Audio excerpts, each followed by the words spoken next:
Welcome to the David Bradley Show with your host, David Bradley. You're sitting over smiling and laughing already. You like my intro? I love it. That is my 11-year-old granddaughter. That's so great. It's funny as all get out. That's amazing. Anyway, hi everybody. I forgot what camera I'm on. Which camera I'm on? I'm on that one. We are remote again today. I don't know how I get talked into these remote ones, but anyway, this is what we're doing. And we're going to sit here and have a conversation with Miss Carrie Brockwell. Yes. Yay. Hello, everybody. What's up? Look, we're on widescreen now. Oh, I love it. That's so amazing. How's it going? I'm tired. I feel you. I mean, it's just, it's crazy. I'm going to have to start bringing mic stands with me. Somebody broke that one.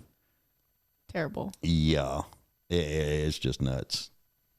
So anyway, when did you hit town? Well, you mean like today? Yeah, pretty much. Like last night. Or no, actually yesterday at 10 o'clock in the morning. Wow. Yeah. You been on a whirlwind? Just a little bit. Just a little bit. That's why I couldn't remember when I got here. Yeah. Yeah. I was up at 3 o'clock. Oh, goodness. Went to the day job. Because you're in the music industry, you got to have a day job or a parent. True. So true. And got off at 1, went home, loaded everything up, and come down here. Wow. And then you're playing where I'm actually supposed to be tonight. Yes. And this is going to be awesome. I'm going to love it because I'm going to irritate the crap out of you while you're on stage. I'm going to walk across the front of the stage. Woo, woo, woo, woo. Hey, that's just good training for me. Be on stage and not be, messed distracted. with. Yeah. Yeah. Well, I mean, it happens. So anyway, I want to talk a little bit about you because Let's do it.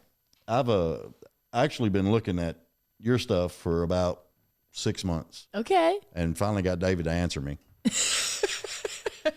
I'm kidding, David. I'm kidding. But this is why we're on remote, because my schedule, your schedule, this is it. This is it. This is the day. This is it. So at 11 years old, you started on a play, Annie, like Yes. the Annie. The Annie. Yes, the orphan Annie. That is awesome. I love that. Thank you. Was you Annie? I was Annie. Man. Yes, it was the most incredible experience. It was wild. I had to dye. I was in 6th grade. I was 11, and I had to permanently dye my hair red, like Ariel red. Ooh. And I don't see that on you. I don't think my mom did either. I mean, maybe blonde. She cried when it happened. Blonde, maybe black, but I don't see the red. Yeah, they did my eyebrows too, which was quite crazy. Mom's like, yes. It was kind of traumatizing, but I thought it was fun. Did she wake up in the morning and you be like, ah? It was, you know what? Like, that is so real. Looking in the mirror, I was like, who is that? It was kind of crazy. And my friends at school were like, what in the world are you doing?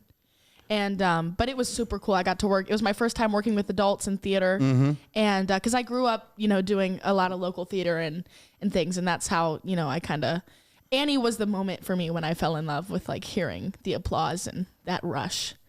Oh yeah. It's a rush. Oh, it's awesome. It's going to be fun for you tonight. Cause Yes. I can tell you right now, Underground's already packed. Oh yes. I love that. I love that I have reserved seats. That's the only thing. Oh I'm yeah. loving. But, yeah, it's going to be a blast. This will actually be my first time down to the Underground. Have you played there before? No, I have not. This is my first ever Broadway show. Oh, this is cool. Yeah. I'm loving this. We're getting a lot of first going on. This is my first time sitting on a couch. Yes. Doing a podcast, holding a mic. Love it. And, yeah, I just I need somebody to throw me a blanket because I'm just going to go to bed. That would be bad because then I'd have to run this podcast and that would not be good. Well, it's easy. You just push that button and then it'll run itself almost. Okay, perfect. I like ease of use. It's simple. It's easy. Mm-hmm. Where are you from? I'm from Chesterfield, Virginia.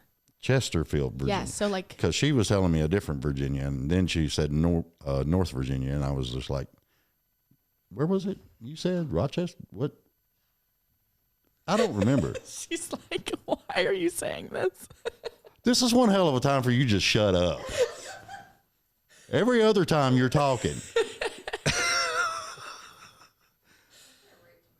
See, yes, that's it. When you got more time, You got to come to the house because it's a party up there. yes, It's crazy. absolutely. I tried to make him think, and I told him Richmond. Yes, that's it. Richmond is it. I'm 30 minutes south of Richmond. Richmond is like what I tell everybody because Okay. that's what they know. Yeah, But because Chesterfield is like the real. I've actually been through there. Yeah, It's actually fun. I used to drive trucks, so that's so cool. no, it's not. I tell everybody, do not drive a truck. That is just too. You never see your home. You never see anything. That's so true. I can't relate, but I can understand. I can think. What's that word? I'm sympathetic for. Yeah, that's the word. Can you make a song out of that? Yes, I will. Okay. When I get home. And then you got to use tags also. Yes. I overheard that. You know that, right? From who? Which one of y'all told him? I wasn't saying nothing. I just overheard tags. Oh. Evidently, he was special to you or something. Yes, or he's my baby blanket. your baby blanket. And when my dad and I saw this outfit,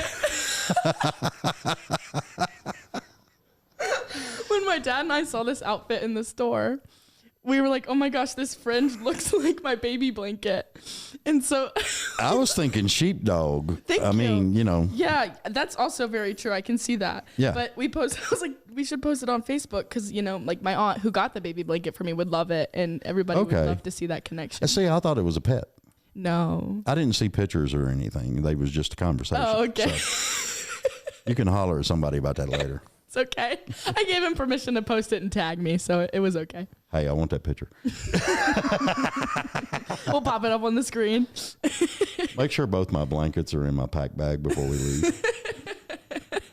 You're going to like throw them at me or something? Well, that one is like a Christmas blanket, and it's got like little bears and stuff all over it. Oh, see, that's kind of looks like what Tags is, but like Tags is really miniature. And that was just a Harley Davidson one. So Oh, that's cool though. it's fun stuff. So anyway, let's get back to the facts. Yeah. According to this, your music debut was at the age of 13. Now, was that in school? No. Well, Annie was a musical, right? Yes. So there's music. That's true. Did you sing?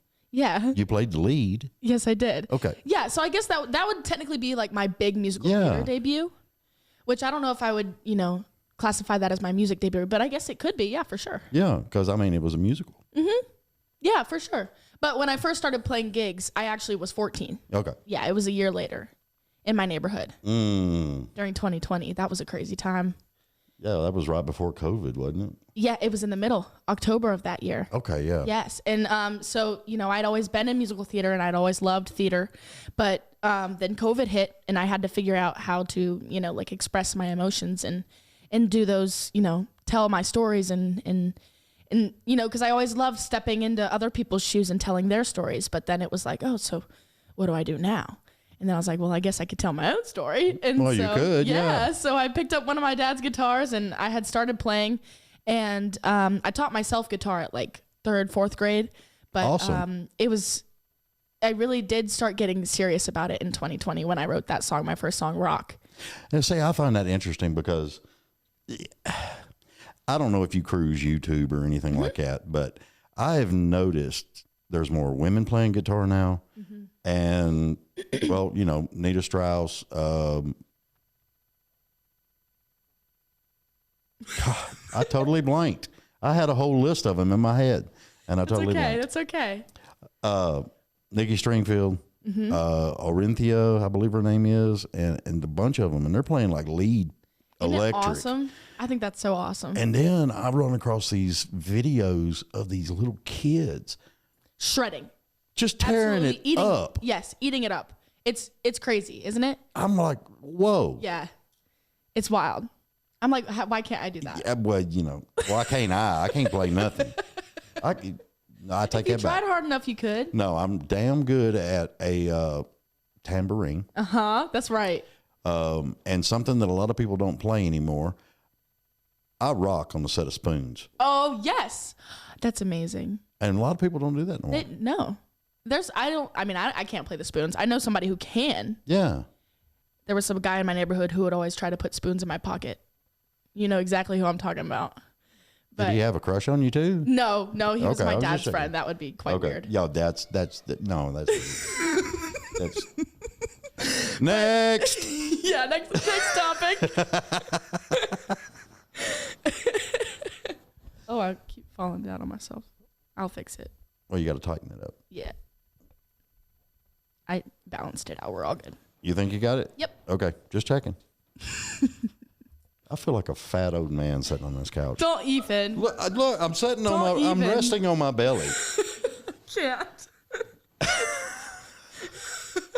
Nobody else was thinking that but you in that moment. It's my belly. Yeah, you can. Yeah. Oh, I don't Lord. think so. So I seen a thing on YouTube. Mm-hmm. JMA, Okay. Yeah. Josie Awards. Yes. You was up for 3? I was. It was song EP of the year, Right. song of the year, Right. and I'm pretty sure it was called like newest artist or new vocalist under 18. They have that category. Yeah, vocalist under 18, I think is what it was. And They need that category, actually. yeah, it was pretty cool. I would like to see the CMAs have that category. Right, an under 18 version. And, Yeah. You know, yeah, because there's a lot of us out there. Yeah. Well, like we were talking about the kids shredding, you know. Yeah. That would be awesome. Yeah. I would love that. That was a moment that I will never forget. Oh my goodness. I was not prepared to win. Like, I know everybody says that, but like specifically the category that I won, which was EP of the year, there were so, like, you couldn't even read my name on the screen because there were so many names. Yeah. Like, it was so small. And I was just sitting there thinking like, oh my goodness, I'm number one, just complete feeling that, knowing that my name was on the stage at the Grand Ole Opry, like, that's fine. That's all I need. Just being here in this seat and seeing my name there, that is all I need. I did not need to win. And then when I heard my name called, it was like, hold on, is somebody like playing a prank? Like, what in the world is going on? Like, I remember my dad, like I was sitting next to my dad and my mom, and my dad goes, "That's my baby girl," and like pushes me out of the seat. And I was like, oh my goodness. And there's a video of him filming, and he apologizes to the lady in front of him because he yelled so loud. She's like, "No, you're fine, you're fine."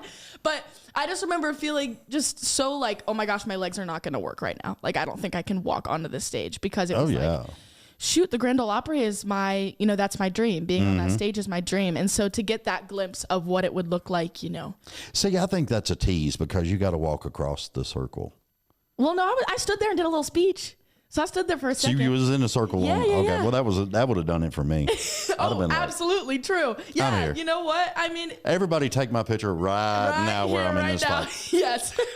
I'm like, man, I love these shoes because I know that these shoes touch that wood. There you go. Yeah. The shoes that not the ones right now, but the ones that I wore. I'd have took them up and framed them, put them up on the wall. Yeah, right.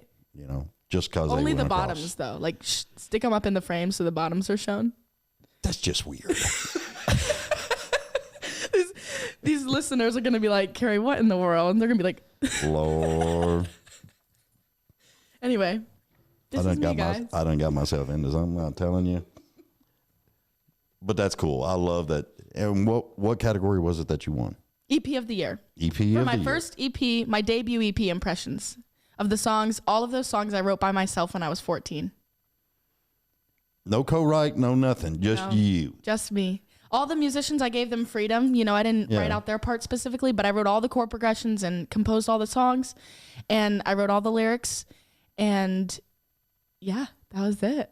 That is awesome. It felt so good. I love that. Thank you. Because sometimes around here, you might have 25 people on a co-write. Yeah. It gets crazy. It does. Just a little bit. The janitor walks by with a bucket and a mop, and he goes, "You need to put the word like in that song." Then it's a hit, isn't it? Then he's got a mechanical, and it's a hit, and, Right. he not pushing the mop no more. Nope. Living in those big houses over there. Yeah. That would be crazy, man. I'm telling you. If I could just walk by one of them, Right. I'm going to be in a writer's round. Oh, yeah. Okay, so Bear, Nashville, and Even If Years Hold By. Now, that was on your first EP, wasn't it? Nope, that was on your second EP. Those are silly. That's silly names of those songs. They may be wrong on there. Dear Nashville is the name of my EP. Well, that's what I call it, Bear, Nashville. Bear Nashville? That was silly. I liked that, though. Hey, the printer's broke. Dear Nashville, yes, is the name of my EP, and If Even Years Go By is the second one, right? Okay. Yep. That is my latest single. Well, not now. I just released one yesterday. I don't know. You want to read this? Dear Nashville. I need a proofreader here. It's okay. I'm here to let you know on the. Well, facts. that's what I'm saying. That's right. That's good. Ooh, that's a good picture. That's me. Yeah, I noticed. That's what my website looks like. Cool. On my About Me page. Yes. I like that. Thank you. But yeah, Dear Nashville was my latest EP, and so there was a couple songs co-written with Britton Cameron was the only co-writer on some of those songs. Okay. And he's here in Nashville. But yeah, he's a pretty good writer too. Yeah, he's awesome sauce. It's amazing. I thought I was the only one who used awesome sauce. No, I do all the time. Did you get that from your dad? Maybe, I don't know. Because that's an old terminology. He says no. No, I love it. Okay, it was Mom's fault. Yeah, maybe. It could be. You never know. You never know. But yeah, so I released that in the summer, I think. It's hard to think. It's hard to think about all those things. Well, that's why I turn around and look at Julie sometimes. That's right. I can't keep everything straight. People. You got to have your people. You have to. You have to have a hell of a support group. That's right. Because if not, you're going to go crazy. Yeah. Yeah. And yeah, I'm about 3/4 there. Mm-hmm. I feel you on that. Yeah. I would not, my parents are my rocks for real. Well, yeah. I mean, you get that good support system and you get everything going right. And I love that you wrote all those songs by yourself, the arrangements, everything. And just, that is something that a lot of people don't do. And I love it. I mean, it's just awesome. Thank you. It really was kind of just like it's a surprising moment. And I always say, like, if I were to give a testimony, like, that would be it. Because my first song was written about, my relationship with God and things like that. And it kind of just hit me. I was like, I didn't expect to write a song. And it kind of just happened. Yeah. And so it was kind of like, you know what, this feels right. And this is, this is what I'm supposed to be doing. And I believe that I would still be a songwriter if I didn't write that song. Right. But it clicked into gear there. And I remember showing my mom, like, what what is this? What just happened, And they were like, this is so cool. And then the songs just kept happening. Strangers with Memories was my second song, and then Teddy Bear and Set You Free and all those songs on that EP, they just kind of happened. And everybody's like, what is your songwriting technique? And what are all these things? And I'm like, I really don't know. Because, the ideas came to me. I've had them sitting with me forever. Strangers with Memories is a song about my 6th grade best friend that left me when she went to her private school, high school, or middle school. And the heifer. How dare her? Mom, you should have wrote a letter. I'm telling you. No, but everybody, like, I've had people tell me, like, oh, is this song about, a dementia patient? Is this song about, Dad thought it was about my parents getting divorced or them getting divorced. And I'm like, no. I'm like, it's about my old best friend. Yeah. But, so it was kind of cool how it all just came to be and how these stories in my life it was a very much an EP of, like, this is where I'm at right now and this is what I'm thinking. Right. And stuff like that. So it was kind of crazy. Well, see, I find that fascinating because a lot of people that write their own songs and stuff, I've talked to a bunch of them, and I've got a lot of friends that are songwriters. And it always amazes me. Like, I got one buddy of mine, and his name's Coley Carr, and he's got probably 50, 60 songs wrote. He doesn't pitch them. He doesn't do anything. Oh, yeah. But it's just like a hobby to him. Wow. And it could be anything, just out of the blue, driving down the road, eating with chopsticks or something, and it just something to click. Yeah. And he's got to write it down. And I've heard that same story out of so many people. Mm-hmm. It's pretty crazy how it happens. I mean, even people like Dolly, like, you hear about how she's writing her songs on napkins on the subway and stuff like that. It's kind of crazy how it just happens. And that's what makes it kind of hard and kind of scary, songwriting being a job and being your life, I think that takes the fun out of it, though, when you put it in that terminology. Yeah. It's a job. Mm-hmm. And I think that puts so much pressure on so many people out there. Yeah, absolutely. I mean, it's supposed to be fun. Right. It is fun. I do, you know what, you're so right, though, about how when you do start thinking about it as, like, that's the thing that's interesting is, like, there's so many thoughts about, being a musician for your life and wanting to do it. Yeah. It's so difficult, especially nowadays, because there's so many of us doing it, that it's like, it's kind of sad how it has to be that way. How you have to think about it being the job and being, I have to write this for an audience and for them to like it. There are those thoughts sometimes because this is my art and these are my feelings and that's what I love to do. And I wouldn't be doing it if I, if there's nothing else I can imagine myself doing. But like sometimes to succeed in this business now, you do have to be cognizant of the attention spans and what people are going to want to listen to. Yeah. And so it's unfortunate, but it's how it is. Well, a buddy of mine told me, and I kind of pass this on to all the artists out there. Do it because you love doing it. Because when you turn it into a job and you're trying to turn out and you're trying to stay in this certain little zone, Yep.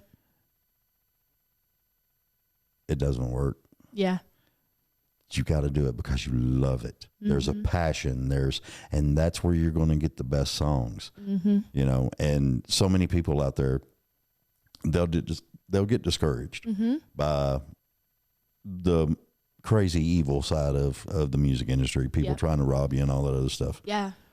Sharks. Yeah. Well, that's usually the terminology I use. So, but they get so discouraged, and it's like, that one song, it's wadded up in the back of a closet somewhere, and they totally lost the drive. They lost the love, the pure joy and passion for the music is just gone. And I hate that. Yeah. Because I'd love to hear more and more. Because, one of them songs, they might save somebody's life. They might. Absolutely.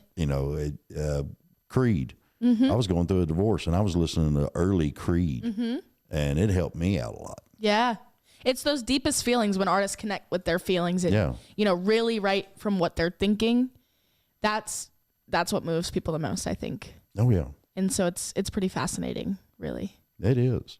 But it's such a balance and a battle, really, in the music industry now, because it's like, oh, well, a lot of times people don't want to, it doesn't seem as though those are the ones that move. Yeah. Well, I mean, there's kind of like, I've noticed over the years, there's like a roller coaster. Yeah. And you'll have the hate men tear their truck up and all this other stuff. And then you'll have all the other ones writing the same thing just about. Yep. And then all of a sudden, a guy singer will come out with going fishing and hunting and loving every minute of it. And now you got this wave going on. Yep. And it's crazy, the different waves. Yeah. Just the different things that, and that's a whole nother thing where it's like, oh, there's so many different theories about the music industry and how it all works, because it's like, it's like TikTok trends. Like, is that what is that what they do? Is it like, oh, everybody's writing about this now? Is that what's going to happen? It's so confusing, and it's such a thing to figure out. Yeah. It's fun though. It's a fun thing to figure out. Well, yeah. And I think it's awesome. But it's like, man, it's crazy how it all works. Everything is crazy in this town. Yeah. I'm telling you. I haven't even been here fully. I moved here in the fall. I haven't been here fully, and I'm already figuring that out for sure. Yeah, wait till tonight. Where's Dad? Oh, he's over there with David having a bourbon.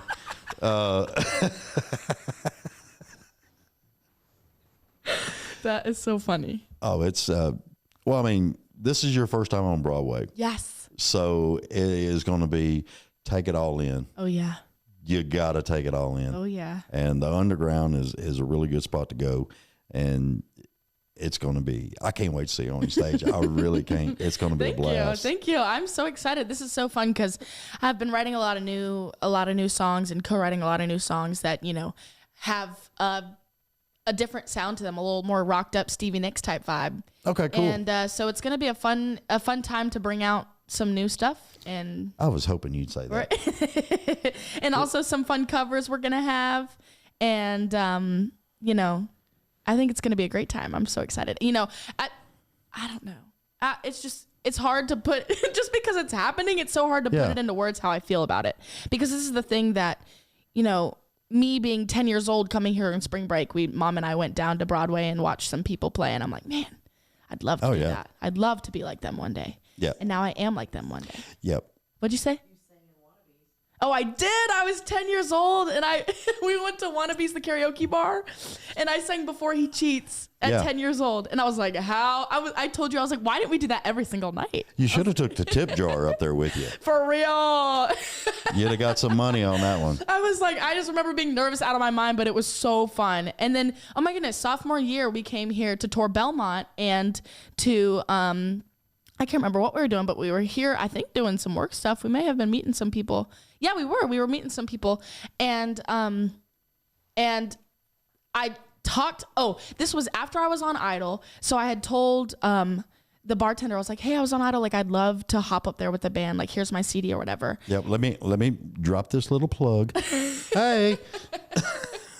Right. Yes. I was like, hey, like, I'd love to do like one song if they want to, like on their break or whatever. Right. And she was like, sure enough. So she talked to the band and I hopped up there, did one Miranda Lambert. I did 2 songs. I think it was one Miranda Lambert song and one other song that I had done. And the band played with me and I played acoustic and sang. That was that's cool. Nashville Legends, the Legends bar. Yeah.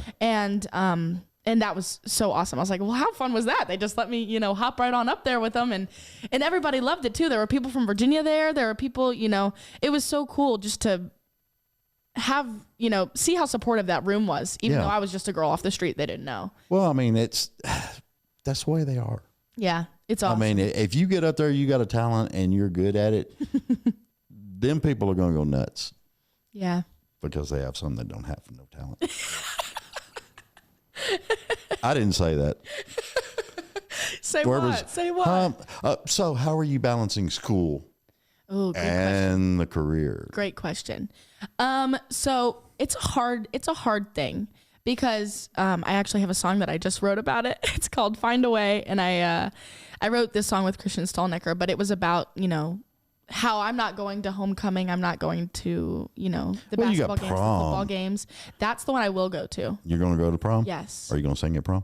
No. They didn't ask We you? do a little DJ thing. Oh, well, because I go to an art school, and so it'd be kind of competitive, I feel like, because there's a lot of people that sing there and stuff. So I feel like they wouldn't want to do that. But I don't know. I'd be kind of like, okay, I sing and I sound better than anybody else.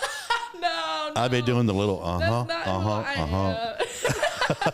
No, I love it. I mean, it is so cool. That's one thing. I go to, it's called Appomattox Regional Governor School for the Arts and Technology in Petersburg, Virginia. And I've studied musical theater for the last 4 years because in 8th grade, that's what I wanted to do. Well, yeah. COVID. Henceforth, Annie. Yes. And so, I've had this struggle in my mind of how now that, freshman year, we were on Zoom for COVID. Mm-hmm. And so that was when I started songwriting. And so because I couldn't be on that stage and, be doing musical theater that I wanted to be doing so bad in high school and continue my love for it. I had to figure out a way like, oh, well, now I don't really love musical theater anymore. Broadway's not my main goal. How do I use this to my advantage? Right. How do I take musical theater school and use that, to my advantage? And my teachers are some of the most supportive people that I know. That's good. Specifically for me and my journey. I know they are for other people as well, but for me, it's like, when I went off to Idol and stuff, they were like, girl, do your thing. Mm-hmm. Do your thing. We're going to, you have some assignments that you have to do. Mm-hmm. And, but we're going to make this easy for you to juggle. Right. And so they're very helpful with that. That was awesome. But when it comes to like, balancing schoolwork and my life, right now we're not trying to book gigs during the week and stuff like that. And we are kind of, Dad and I have compromised on how do I still do the school musical that I love to do still, but not, Well, that's what I was curious about. Was you still doing the musical? Yeah, I technically have to because of my school. Like I don't have to do the show, but I have to audition. Yeah. But there is something inside of me that still loves to do that. And so it's been, it's just been a kind of decision-making journey of like, what am I going to prioritize? There's a lot of the time, it's probably been more of the time that I've prioritized my music than I have, after school things. Yeah. just because this is the career that I really want to pursue and this is what I really want to do and what I love. But there's also been times where it's like, this is high school. Like I have to live some things. Oh yeah. And so that's where it's been a good compromise for us and stuff we've figured out. Where it's like, you can still live high school. We want you to live high school as much as you can, but also like, this is your job and you want to pursue it. Oh yeah. So like my parents have been the most supportive of like, you know, we're going to continue to support you in any way we can while you're also, you know, picking and choosing what you want to do. But right. I don't know. It's been a whole crazy journey, but it's been hard a lot of the time. Okay. But it's been worth it for sure. Okay. I get good grades. So that's good. And that's real good. Okay. So I'm going to throw you a curveball. Okay. Go for it. Because this just came to me. Okay.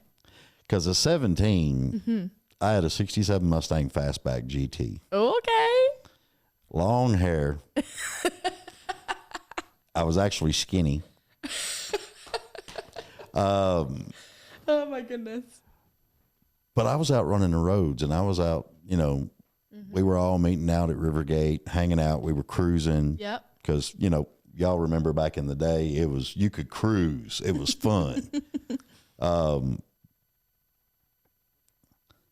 Your social life, dating. Are you finding that really, really hard with everything going on? Or are you just kind of like, because 4 years ago, I chucked it.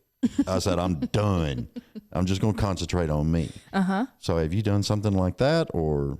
It's definitely been, it's been interesting. That's for sure. Because like all my songs are about my dreams, you know, because there hasn't really been, you know, I think I've had one boyfriend in my entire high school thing, but you know, it wasn't anything like real, you know what I mean? So I haven't. There wasn't butterflies and all that good stuff. Okay. Sorry. If you're watching this, I apologize.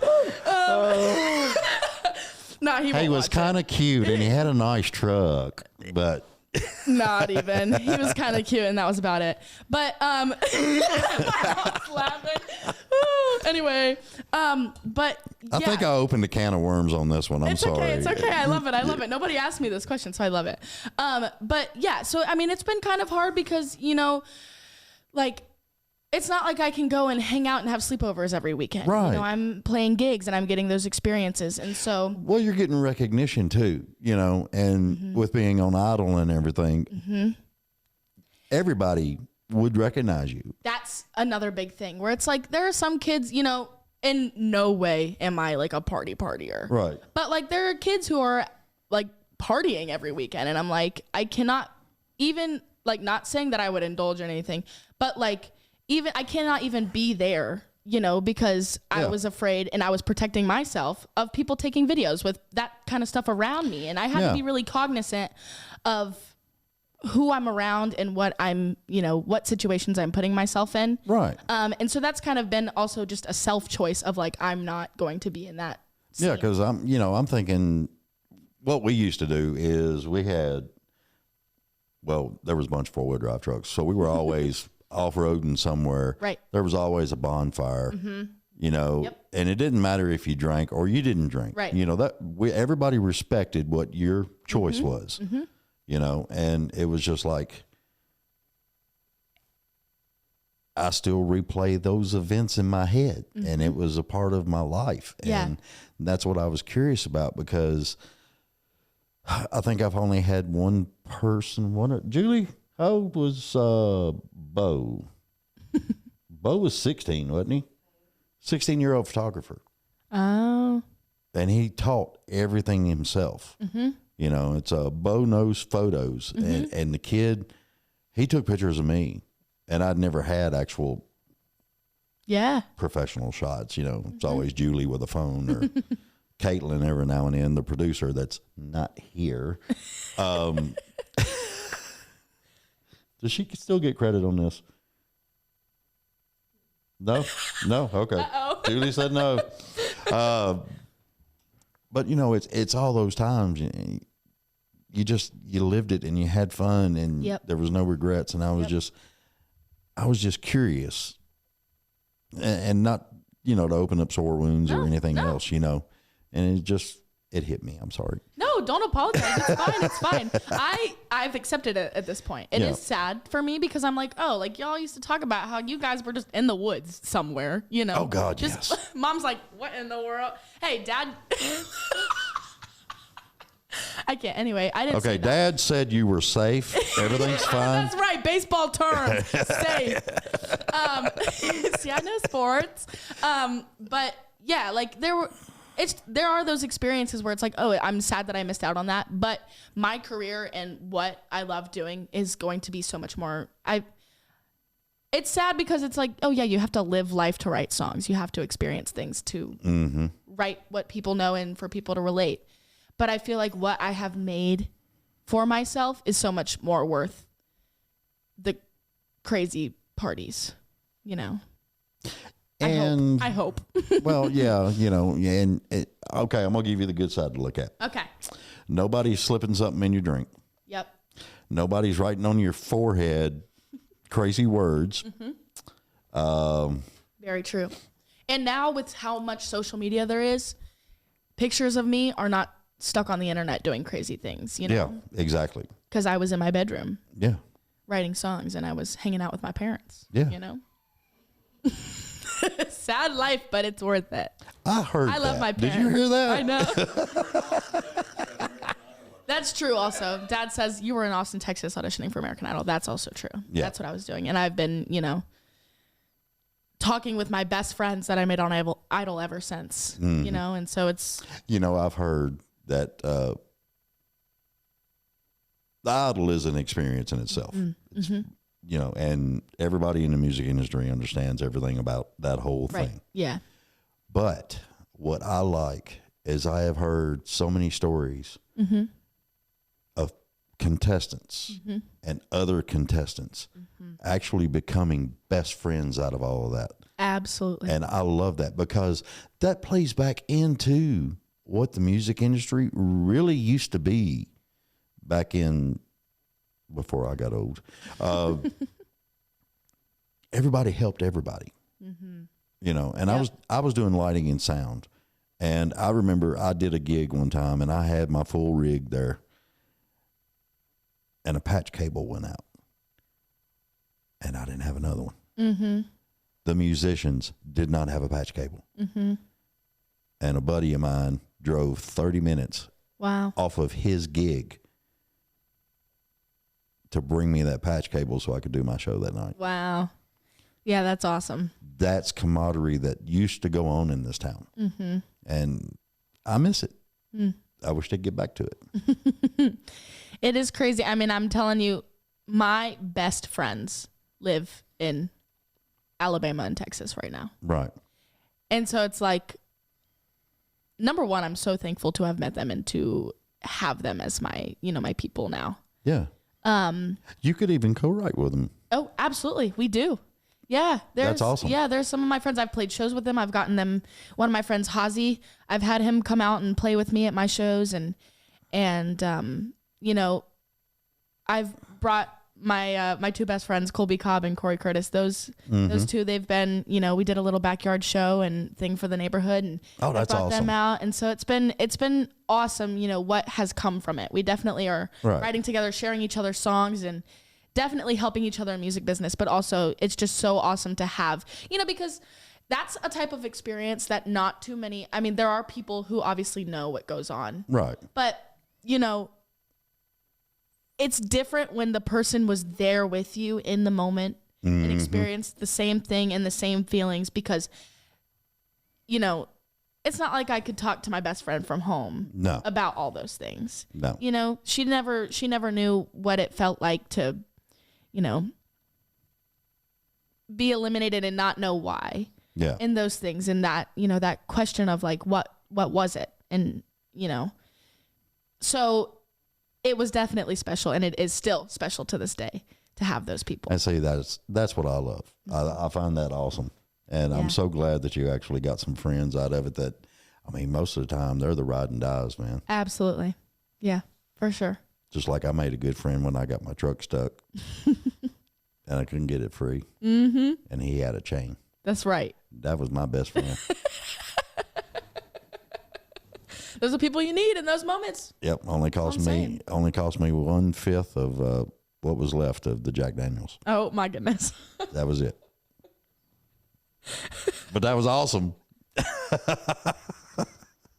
I'm sure. I can imagine. Oh, if you want to hear stories, you can come up and hang out with me and Mike Bowers one day in his garage. Oh goodness. He's built a garage that's turned into the Taj Mahal of garages. Wow. Man cave of man caves. Yeah, with 2 bass boats and 2 dirt bikes. And I forgot what else he's going to put in there. There ain't Wow. no telling. That's wild. But we got stories for days. I'm sure they're crazy. Yeah, well, Fabulous. Julie knows some of them because She's like, oh my goodness. I've known Julie since high school. Yes. She's one of my friends from high school. That's so awesome. Oh my goodness. And Mike and my other buddy, Ronnie, I've known them since 1st grade. Wow. And we still ride or die. That's so awesome. And that's what friendships and the friendships you make along the way is something that you can't beat that, you know? Yeah, absolutely. It's like God dropped little people here and That's there. right. Keep That's you right. straight. For real. Keep your head screwed on right. Yeah. Yep. So what are you going to play tonight? Man, it'll probably a good 60-40, 60 being originals and 40 being covers. I'm a big 70s girl, so Okay. there'll be some Linda Ronstadt, some Atlanta Rhythm Section thrown in there, you know. Some Carole King, she's my fave. So I'll throw those in there. There's some Miranda Lambert in there, you know. I can see that with your voice. Yeah. Oh yeah. So I'll do those and then my originals and all that. Some new ones, some brand new ones that nobody's heard yet. Oh, this is going to be cool. Yes, there's one brand new one, and well, no, there's 2 brand new ones because Ever Damn Stop it. Loving You just came out. So And all my microphones and cameras and stuff's going to be in it. Case in the I'm truck. sure my parents will be filming everything. You going to film it? Yeah, Look, we got 2 thumbs up. look at the excitement on her face. Did you see that? I love that. Yes, we will. That's what you need in this industry. That's That's right. support, man. That's right. I love it. Craziness. All right. So what socials have you? Have you got your website and all that I up? do. CarrieBrockwellMusic.com. There you go. Tell everybody. Oh yeah, CarrieBrockwellMusic.com is where you can find about me and about, you know, my gigs coming up and new music and all of those things. You can contact me on there. CarrieBrockwellMusic@gmail.com is my email. And Carrie Brockwell Music is my Instagram, TikTok, all of those things. I'm on there and you can find me. You got a freaking TikTok? Oh yeah, I got a TikTok. that's awesome. I don't know got to, nothing or you about don't it. have to? I don't know nothing about Oh, it. you have to TikTok. Yes. No, I've got a TikTok. Oh, you have one. Yeah. Oh, The David Bradley Show. that's right. And I know nothing about it. That's okay. You'll learn. My daughter does it. Hey, that's perfect. See, she's one of your people. You need people like her. Yeah. His own daughter. He's like, okay. No, she helps out a lot. And I really do appreciate it. Yeah. My son, he doesn't help out with any of it. He said, no, that's your deal. And, Letting you fly. but he supports me. That's good. He calls and checks. That's good. That's good. And I think somebody that he works with asked him one day, he said, so how's your dad's podcast? And he turned around and said, well, if you'd listen to it, you'd know. And I was just like, That's right. Getting the streams well, just in. knock the guy out, okay? Just get it over with. I love that. He's getting your viewers. That's perfect. I love it. Yeah. It's fun. It's going to be exciting. Oh, yeah. All right, girl, we got to wrap this up. And we're going to go have fun off camera. That's right. Oh, yeah. This is going to be great. I'm going to love it. I'm like, I don't even know if I can think straight. It's so exciting. You get nervous before a show? Every time. I get nervous before a show. Yeah. Every single time. My hands, I have this weird thing where my palms get itchy. Well, if it's the left hand, you're supposed to come into a lot of money. Oh, really? If it's the right hand, you're going to shake hands with a stranger. Wow. Yeah. So you shook my hand a while ago, and you're fixing to go come into a lot of money. So. I love that so much. All right, y'all. Carrie, thanks so much for being on. Thank you so much. I appreciate it. It's This been has a blast. Awesome. Oh, yeah. We got to do this again Oh, sometime. yes, absolutely. We won't tell David. We love David. I love David. He's funny as I'll get out. He has been so helpful on all of this. So this is going to be cool. All right, everybody, please. Oh, wait a minute. I want to do something else. Hey, Carrie. Yeah. Look right there. Pick a camera. Just Okay. wave. Say bye. Bye. See y'all later. All right, everybody. Remember, please like, share, follow, subscribe. I cannot preach this enough. Big old red button. It's a big old red button. That's right. Why You won't miss can it. they? Why? I don't understand it. You won't miss it. Yeah, but you're clicking and you're viewing it, and it's only like that much Right. to go over. And So true. click the red The play- subscribe. That's right. Click that and the bell, the notifs. So There's that a when bell? You, so when you post, they'll get I didn't notified. even know that. I didn't even know that. See, That's right. You're Well, teaching I me got stuff. You. I got you. I appreciate that. Hey, there's a bell, y'all. Click it. Click the bell. Ding. Hit subscribe. The reason I say this is because it helps Absolutely. all the artists out. You want to hear somebody come to your town, theater, concert, county fair? They're looking at the numbers. How many subscribers you got? How many followers do you have? And that's how you get people to come to your town. Get their numbers up. Help this old man out a little bit. Get my numbers up. I'd love it. All right, y'all. Yes. We're going to get out of here. Carrie, thank you so much. Right. Thank you guys. I appreciate it. Yes. All right, y'all. See you. Bye. Bye.